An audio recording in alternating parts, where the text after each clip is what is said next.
Unless you regard the electronic cruise control that is now included with the factory equipment as the lone modification for this model year, Harley-Davidson will continue to sell the Fat Boy 114 till 2023. I wouldn't classify the next component as an improvement, but the Moco created a stunning 120th anniversary model that debuted with a distinctive red paint job, several painted embellishments, and a ton of chrome and polished aluminum components. Since old Arnie leapt the 1991 Fat Boy into the floodgates and rode it directly into our hearts from the blockbuster movie Terminator 2, the Fat Boy has held a particular position in biker culture. Although that was a neat addendum, the Fat Boy had older origins. The Fat Boy design is based on a particular era in the 1940s when juice forks first appeared, but swing arms and shock systems weren't available yet, as seen by the hydraulic front forks and inflexible back end. This transforms it into a sort of living history lecture with an authentic appearance based on extensive experience that cannot be imitated. Cool aesthetics and vintage features are fantastic, but in this case they serve only as a background to the true jewel, the HD Milwaukee-Eight 114 powerhouse. The Mil-8 forgoes the twin-cam engines in favor of a nose cone design reminiscent of the vintage Big Twins that used a single cam to drive the valves, giving it a cleaner appearance at the bottom thanks to the reinstated vintage pushrod geometry.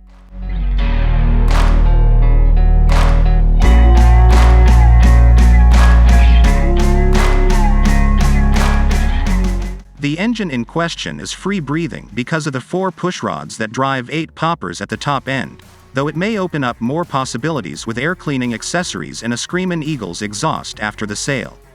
With a 102 mm diameter and 114.3 mm stroke with a displacement of 1,868 cc and a compression ratio of 10.5 to 1, it is a long-stroke engine similar to those used by Harley-Davidson. There are 94 horsepower and 119 pound-feet of torque available from the 2023 Fat Boy. The Fat Boy's peak speed is roughly 110 miles per hour, and a chain main clutch and assist-type clutch connect the engine's output to a 6-speed gearbox. The final drive transmits silent, low-maintenance power to the rear wheels through a carbon-reinforced belts. The Fat Boy has enduring design features. In terms of custom society, the chipped sheet metal on both ends is crucial. With the vintage chrome beer can fork skirts along with the chrome headlight nacelle, which also dates back to the current model of Harley-Davidson, the broad front appears even more strong.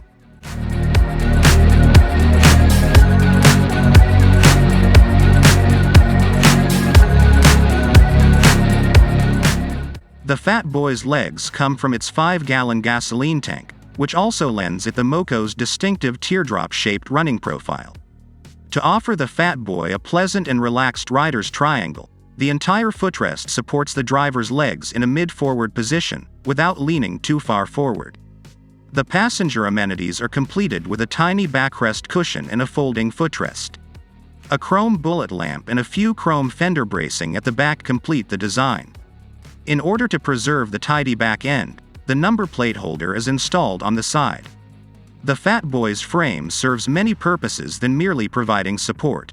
The robust swing cage at the back really sells it, but the geometry at the steering head along with the spine to the rear axle helps set the appearance. Of course, that's a falsehood. Pivot points have been cunningly concealed. Despite the hardtail appearance, the shock hidden beneath the seat provides a straightforward ride for a contemporary ride.